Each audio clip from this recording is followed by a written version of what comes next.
Hello, everybody. We're really happy to present you today Crossroads, a game for cultural awareness. We create this project in collaboration with the Institute for Language Teacher Education in St. Gallen and Adorable Squid.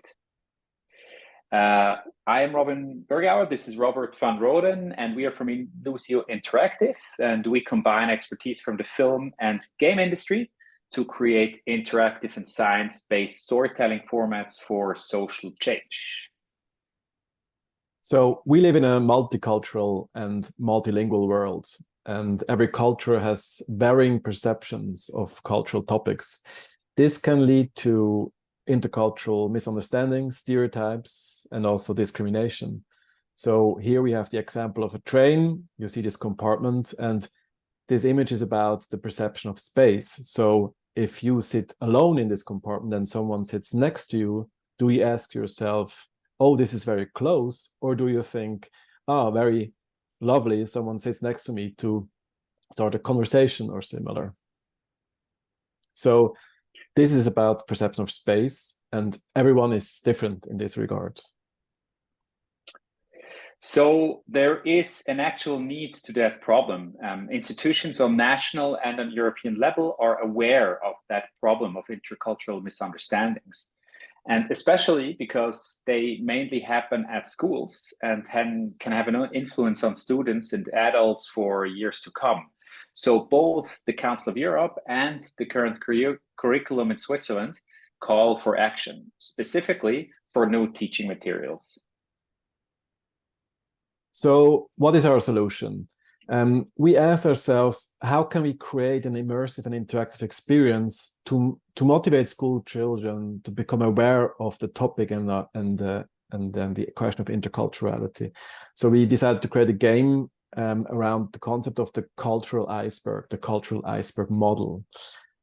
This is all about that only a small part is visible, and the main part of our culture is hidden. But we need to understand this part to increase intercultural knowledge.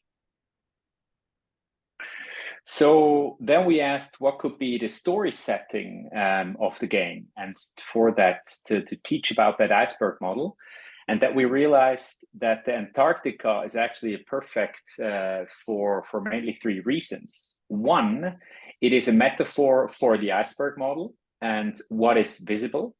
Second, the Antarctica is a place where people from all around the world work together and collaborate. And third, the Antarctica is a neutral ground. So we don't put one specific or very specific cultures in front.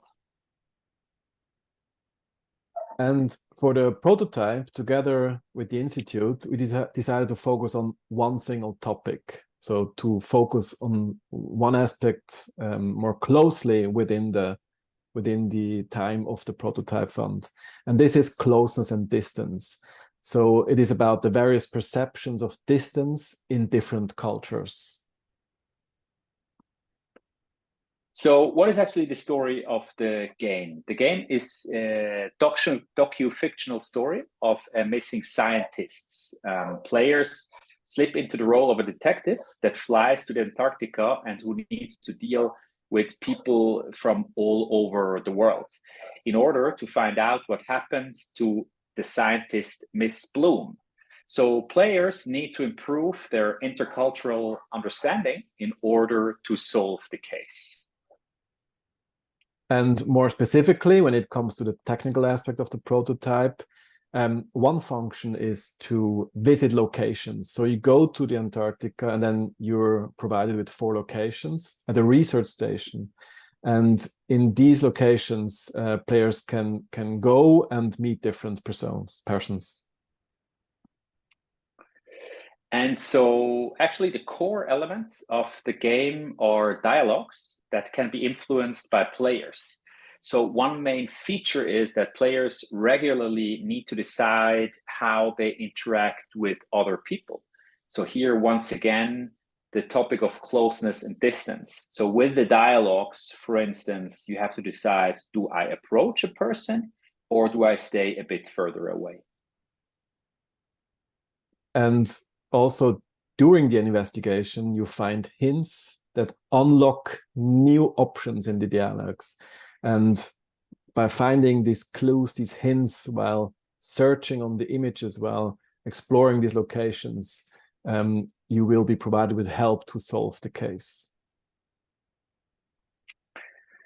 And so where are we at the moment? We have tested the prototype in schools in Switzerland, and we actually already can say now that we have very satisfying results. 3/4 of all students that tested the prototype would recommend this to use in school. And actually everybody loved the story, and it was really clear to them why the Antarctica makes sense as a metaphor. And so actually the goal is to launch the game and all according teaching materials for schools together with the University of Teacher Education in St. Gallen in 2025. Thank you so much. Thank you.